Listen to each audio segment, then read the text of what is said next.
By taking a look at yourself, you can revitalize your pool. Brandon, the client, hurled beer at me. His personality was the worst. His coworkers also hurled beer at me, and I'm at my breaking point. How much trouble must he make us before he's content, I wonder. Our business experienced a difficult period as a result of Brandon, and the staff members he deceived also faced difficulties. I was usually angry when I thought about Brandon's selfishness. I made the decision to retaliate against him. The $200 million contract then goes into effect right away. I aimed my phone at him to make sure he could hear the playback properly because he appeared perplexed. Brandon's attitude altered significantly after hearing the recorded words, and he began to apologize. However, I paid him no heed. I wasn't going to forgive him, no matter what he said. My name is Alex Johnson, and I'm 32 this year. I work as a CEO of a luxury watch manufacturing company. My company has rapidly grown by hitting it big with our original brand watches. It's a demanding job, but it's also very rewarding, so I'm satisfied with my work. What got me interested in this job relates back to an incident from my childhood. I had a beloved grandfather, and once his cherished large antique clock broke. That clock was a treasured possession my grandfather had since childhood. He tried various repair shops in an attempt to fix it, but unfortunately, his efforts were in vain. The clock was too old, and ultimately no one could repair it. Seeing my grandfather sadly looking at the broken clock made me want to fix it somehow. I'll become someone who can fix any clock when I grow up, I thought. Is that so? You're kind, Alex, but don't worry about me. Pursue your own dreams, my grandfather said. Years passed, and I ended up working in the watch industry, but I never managed to repair that old clock, which now sits quietly in a corner of my house. My grandfather passed away when I was 20, and not being able to show in the working clock again is one of my biggest regrets. It was just before noon. I had just left the CEO's office and was on my way to the reception room. Along the way, I saw employees from different departments looking tired and chatting in the hallway. Such scenes had become common in the company. Normally, employees from different departments wouldn't have much to do with each other, but due to a staff shortage, this was now a frequent sight. This was all because, a few months ago, we had to fire an employee named Brandon, who had deceived several colleagues, causing them to resign.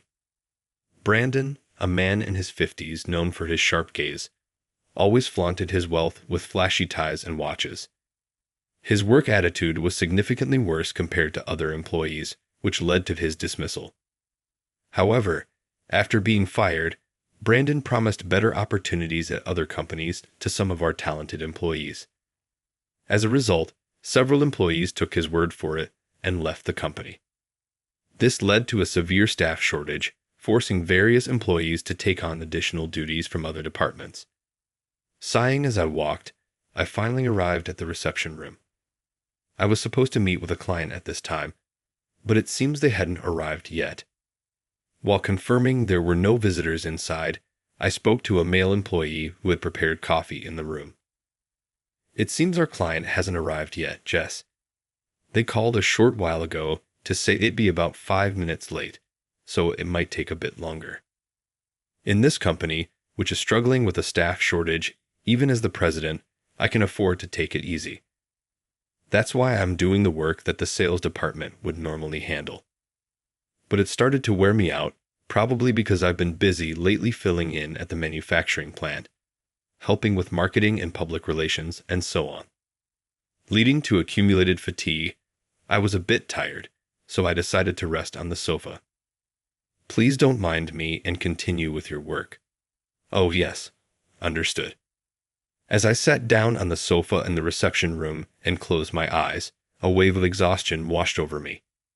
With my eyes closed, various recent events flashed through my mind. If it weren't for Brandon, the company wouldn't be in this situation. It turns out that the employees who resigned, swayed by Brandon's promises, couldn't find employment at the better company he had promised. Those who were deceived couldn't return to our company and seemed to struggle to find new jobs.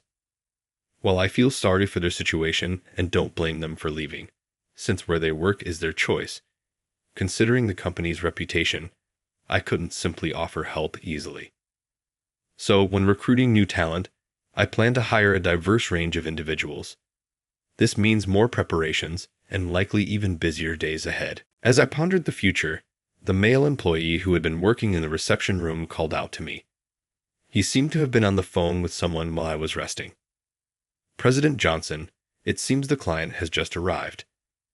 I've laid out all the documents for the deal on the table." "Understood. Thanks for preparing it. It might be tough since we're so busy, but hang in there until we can hire some new staff." After sending off the employee with a bright response, the client appeared in the room a few minutes later. I stood up from the sofa to greet them, but was stopped in my tracks. The flamboyantly dressed man who entered was not the person I was expecting. The man, wearing the gold tie, was flaunting a luxury brand watch on his wrist as if to show it off. Furthermore, his tie was adorned with a large gemstone I'd never seen before, and the wallet peeking out from his open briefcase was clearly a designer brand. However, his appearance and possessions were quite shocking. Those aspects were of little consequence, but what surprised me most was the fact that the man was Brandon, who had left the company a few months ago. Faced with this unexpected situation, I was quite confused. But as the head of a company, I couldn't afford to be lost in thought. I took a deep breath to calm myself before turning to face Brandon again. "Brandon, why are you here? It's obvious, isn't it? I'm in charge of this deal now. Can you understand that? Oh, maybe being poor means you can't even afford a decent meal, so your brain's too slow to keep up." Hearing his rude opening remarks, I wanted to escape from reality, but I endured it for the sake of the company. Perhaps for someone who dines on steak every day, thanks to his wife's money, this might be simple. But for ordinary people like us, it was a bit hard to grasp. Is that supposed to be sarcasm? Seems like poverty makes even the bitterness of defeat sound pathetic. Perhaps because I showed up with a raggedy towel when firing Brandon, he's been looking down on me, calling me poor.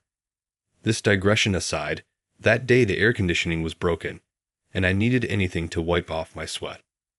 It was just something I had on hand to cope with the sweltering heat until the repair service arrived. But I never thought that alone would lead to being labeled as impoverished in his mind. I must be living in extreme poverty, unable to afford even tomorrow's meal. Unlike me, Brandon seems to consider himself wealthy. He indulges in luxury using the money earned by his wife, eating steak for breakfast, buying new cars. It seems he used to boast about such things to his colleagues. Despite it being his wife's earnings, he doesn't seem to find it embarrassing to brag about it. So, I muttered quietly, though Brandon didn't seem to hear it. "It's not like you earned it yourself." "What was that? Did you say something?" "No, it's nothing." Brandon entered the reception room with an air of nonchalance, plopping down on the sofa. Leaning back, he crossed his legs and gestured with his eyes for me to sit as well. Feeling tired, I decided to sit back down on the sofa. It was impossible to have a calm conversation with Brandon. But I couldn't just stand there the whole time either. It had been months since I'd seen his face. I had to approach this interaction not as a conversation with another person, but with the patience one might use with a nonverbal child to prevent my anger from taking over. "Are you doing sales work at your new company, just like you did here?" I asked. "Yeah, I'm cracking the whip as a manager over there. Unlike here, there are no sticklers for rules, so I've been able to work more freely," he replied. His words showed no signs of remorse or change. He was probably continuing his selfish ways at his new workplace, which reassured me that firing him had been the right decision. If someone like Brandon had stayed in my company, he would have influenced others negatively and corrupted the environment. It was better to have fired him sooner rather than later. However, I hadn't anticipated the damage he would cause by deceiving others even after leaving. By the way, What about the others who left around the same time I did? Have they come back to your company? Brandon asked with faint innocence. Suppressing the frustration welling up inside me, I shook my head. Of course not. It's not that simple to just let people go and then rehire them. That's right, he said smugly, clapping his hands, seemingly amused. I couldn't understand his feelings at all. Having asked what I wanted to know and unwilling to engage further in upsetting personal conversation, I shifted to the main topic. Let's switch gears and move on to the discussion about our deal. After that, we proceeded with the business discussion. At the end of our conversation, Brandon stared at me intently and said, "You look quite worn out." I heard about the staff shortage. It must be tough. It's sad to see the head of my former company looking like this. Despite his words, he left the reception room with a mocking smile. Frustrated, I pounded the table with my fist. Brandon likely came here just to see the state of the company. The thought of his maliciousness, mixing personal vendettas with business, made me feel sick. Around midnight, after finishing work, I returned to my apartment and headed straight for the old clock in the corner. Living alone since leaving my family home, I had brought some furniture with me to cope with homesickness. Just looking at and touching these familiar pieces of my childhood brought me comfort. Upon closer inspection, I noticed lines marked with a marker indicating my growth spurts and candy wrapper stickers stuck to them. These traces of the past reminded me of my father, who watched me grow, and my mother, who brought me sweets from her shopping trips. After indulging in nostalgia for a while, I turned my gaze to my grandfather's old clock. Unlike the other functional furniture, the clock had lost its purpose and now merely stood in the corner of the room. Whenever I had free time, I tried to repair it, but it remained motionless. Touching it brought back memories of my grandfather. When I gazed at the clock and thought about time, it prompted me to reflect on my life. Whether I'd lived proudly, whether my time had been spent meaningfully. Clocks, I thought, offer the chance to reevaluate oneself. My grandfather, who would look at the clock with a gentle gaze, had been a great source of encouragement for me. Motivated by these memories, I felt ready to face tomorrow with renewed vigor. As I was psyching myself up, my phone rang with an email notification. It was about the company's year-end party, mentioning a slight change in location. It was near Brandon's new company. Shaking my head to clear away unpleasant thoughts, I replied quickly. Soon after, I received another email, this time from the sales department, and I couldn't help but exclaim in surprise. A scandal had occurred involving a company we considered a reliable partner. The email detailed that a recent recruit from the partner company had embezzled funds and passed them to a nefarious group. Despite their usually rigorous hiring process, this individual had slipped through, hired by a temporary staff member. It was a reminder of how such risks arise during staff shortages. I called Emily, the person in charge, a serious and trustworthy woman I'd interacted with before. She explained the situation, and while we spoke at length, I reflected on the irony of how this incident would later lead to repercussions for Brandon. Fate can be unpredictable. Weeks later, at the year-end party, I sat in a corner, checking the attendance list. Employees were in high spirits, though a few left early due to prior engagements or feeling unwell. Remembering an employee who collapsed near the pub last year, I decided to step outside to ensure nothing similar happened. I informed a secretary, who handed me a towel in case I needed it to assist anyone. As I reflected on the past weeks in the cool night air, I felt some relief. With new hires settling in, the company atmosphere had stabilized. For once, I could enjoy the rare opportunity to unwind. At the year-end party, when I encountered an unwelcome individual standing before me, it was the person I had reunited with in the reception room weeks ago. "Hey, Alex, what are you doing here?" Brandon had emerged from a nearby pub. Perhaps his company was also having a year-end party. I felt like holding my head in frustration at this coincidence. I wanted to ignore him and pass by, but it seemed he wouldn't allow that. Speaking of which, your company holds its year-end party around this time, right? He asked. We do the same. Is that so? Why don't you head back inside then? I replied. Don't be like that. I just saw one of your employees passed out against a fence nearby. I wanted to end the conversation quickly and leave, but his words caught my attention. Is that really true?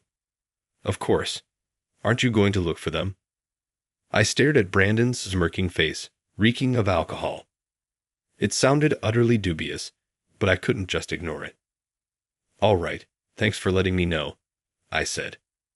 No problem. We used to work at the same company after all. Reminding myself that I was doing this to ensure my employees' safety, I decided to search the area. After meticulously checking the surroundings for about 10 minutes, I found no sign of anyone resembling our staff. I hoped the inebriated employee had sobered up enough to make it home, but the thought of them being involved in some incident made me anxious. Reluctantly, as I didn't want to intrude on their private lives, I considered calling those who had already left to check on them. That's when Brandon approached me again, holding a beer mug. He staggered towards me, noticeably more intoxicated than before. Before I knew it, I found myself back in front of the pub where Brandon had been. Brandon, staggering towards me, pointed and laughed. Huh, you actually took it seriously. That was obviously a lie. It seemed I had been deceived. I could feel my fists trembling with a surge of anger. Cut the jokes. I'm seriously angry now. You're already angry, aren't you? Serves you right. He paused and then added, And why are you holding a dirty towel? Couldn't you find anything cleaner? You really are poor, huh? No matter how infuriated I was, I knew I shouldn't resort to violence.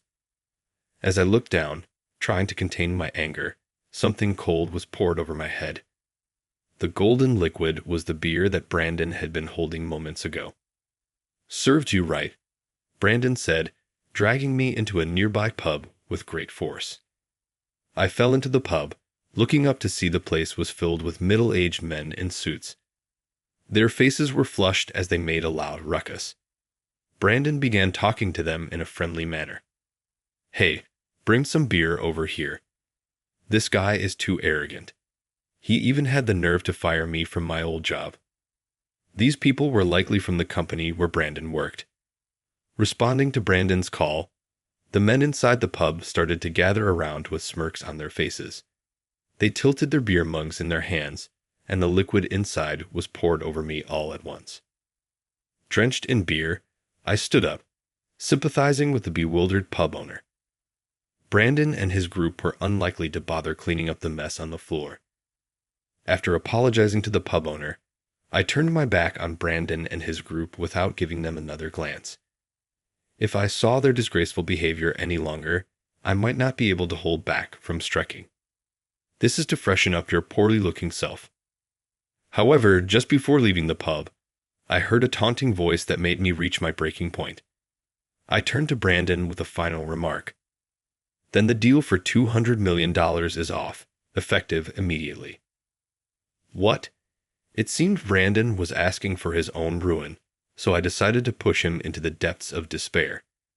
Standing with an empty beer mug, Brandon let out a foolish sound, unable to grasp the severity of the situation. The deal is off, I elaborated. What are you talking about? My company doesn't have such a deal with yours. Is that so? What about your wife's company? No way, he replied, confused. A few weeks ago, after checking the year-end party email, I had confirmed that it was from Brandon's wife. During that call with Emily, I had learned about the scandal caused by one of her subordinates. She had asked me to cancel the $200 million business deal to avoid causing trouble for us. Despite her husband's behavior, she seemed to be a sincere and good person. Business requires constantly considering benefits, but since it's conducted by humans, it's impossible to completely detach emotions. Torn about the situation, I felt it would be regrettable to lose my connection with her, so I said to Emily on the phone, Since you weren't the one who caused the scandal, once the commotion settles down, We'll look for the right time to resume our business deal. Well, I had to maintain my company's dignity and cut ties immediately. I promised to restart the dealings once things cooled down. But the man before me was unaware of such a conversation. Ending my recollection, I called Emily right there to explain the current situation in a low voice. I also asked her to confront her husband with the reality of the situation. I turned my phone speaker toward Brandon. "President Johnson is right," Emily said. "I was going to tell you later, but for a while, my company won't be able to deal with anyone. It looks like we'll be living a poor life for a bit. I'm sorry." Hearing this, Brandon spent a few seconds in a daze before his face turned pale. "No, this can't be. You're joking, right? You're not trying to trick me, are you?" he asked frantically. "How could I joke about something like this? Is this for real?" Realizing the gravity of the situation, Brandon trembled and fell to his knees. He began apologizing to me repeatedly. "Please don't cancel the dealings with my wife's company. We won't be able to live." Despite his desperate pleas, none of his words resonated with me. "This is serious. Please. We used to work at the same company, remember?" He didn't apologize for what he did to me or my company. His concern was only for himself. There was no helping someone like that. "I might catch a cold, so I'll be heading back," I said curtly. Without saying the words he wanted to hear, I left the scene. Upon returning to the year-end party venue, my employees greeted me with shocked expressions. "President Johnson, what happened to you?" Some employees, wondering if it had rained, looked out the window in confusion. Among them, my secretary came closer and seemed to realize what had happened by the smell of beer. She brought another towel and arranged a taxi for me. Later, I had someone buy me a new set of clothes, and I changed in the restroom. Still feeling sticky, I had no choice but to head home early. As I waited outside for the taxi, Brandon ran up to me, out of breath. "Good, you're still here. Please, President Johnson, don't cancel the dealings with my wife's company. I apologize for splashing beer on you." Brandon repeated his apologies in front of me, but my mind was made up. Did he think pleading earnestly would change my decision? Without looking me in the eyes, he kept repeating the same words. Hearing his voice, my employees came outside. "Why is Brandon here? And you mentioned beer earlier. Don't tell me you're the one who splashed it on President Johnson." They glared at Brandon with disdain. This could turn the year-end party into chaos, I thought. Not wanting to involve my employees, who were having a good time, I tried to return inside, but Brandon grabbed my clothes from behind. "Don't leave me. Are you planning to abandon me?" As I pondered what to do, the employees scolded him. "Enough is enough. Do you have any idea how much trouble your actions have caused our company?" "That's right. Don't cause us any more trouble. We didn't even want to see your face again. Just disappear from our sight now." Brandon, shocked to be confronted, trembled at the verbal onslaught. He seemed about to say something, but only stammered before falling silent. Eventually, with slumped shoulders, he wandered off unsteadily. Once he was out of sight, a wave of exhaustion hit me. Given his condition, it seemed unlikely he would show up in front of us again. I took a taxi home, leaving my employees to enjoy the rest of the party. Later, my secretary sent me photos of everyone having a good time. As I checked the images, I breathed a sigh of relief. As I was about to take a bath to wash off the sticky feeling, I heard the sound of an incoming email notification. The message informed me that Brandon had returned home to Emily. Putting off my bath, I called her. "Hello, do you have a moment?" "My husband just got home and explained everything to me," she said. "It seems he was quite rude to you and your company." Emily sounded eager to apologize for her husband's actions. Imagining her sincere face, my unpleasant feelings began to dissipate. "It's okay. I'm not too bothered by it. I'm sorry if he disrupted your enjoyable year-end party. Everyone seems to be having a good time still. Thank you for your concern." I had no intention of blaming Emily. "I guess our company is completely disliked by yours now," she said hesitantly. "Not at all. Both I and my team know you're not at fault. Please don't say such things." "Thank you. Even if it's just a white lie, it makes me feel a bit better." "It's not a lie," I thought, though she might find it hard to believe. Feeling it was cruel to make her apologize further, I asked something I had been curious about. "By the way, I've been wondering, why did you and Brandon, who seems so different, get married?" "Actually, we didn't decide on the marriage ourselves," Emily explained awkwardly. Their marriage had been arranged by their parents, who were close friends. Believing their children would be compatible, the parents had ignored their wishes. "Those are terrible parents," I exclaimed, astounded. It explained why someone as selfish as Brandon could exist in her life. Emily revealed she was determined to divorce him. "Once I divorce, I plan to start over and rebuild the company. When we're able to do business again, may I reach out to you?" "Yes, of course. I look forward to the day we can work with your company again," I replied. Though Emily faced many challenges ahead, I was confident in her strength to overcome them. Later, Emily cut ties with Brandon. After the divorce, he reportedly moved into a rundown apartment, but his troubles didn't end there. The incident at the pub had been witnessed by a company executive, making Brandon unwelcome at work. Other employees who doused me with alcohol also faced repercussions. Some were demoted or punished. Brandon, demoted to an ordinary employee, eventually resigned due to the hostile environment and became reclusive. Meanwhile, my company continued to grow. Our products sold well, and the hardworking new employees fostered a positive atmosphere. A year later, Emily's company recovered, and we resumed transactions. At a business meeting, I was glad to see her again. "It's been a while. Just like I said before, I've come to do business with your company again," she said. From that reunion, we developed a friendship, a positive outcome of the ordeal. As my business grew, I had more spare time. It took me several days to complete the difficult chore of repairing my grandfather's clock, but I eventually succeeded. I addressed the clock with a feeling of accomplishment. "Grandpa, I've managed to get it to function once more. I wonder whether you're in heaven keeping watch on me. I hope this clock's sound reaches you there." For the first time in decades, the clock was moving, and it felt like a boon for the days to come.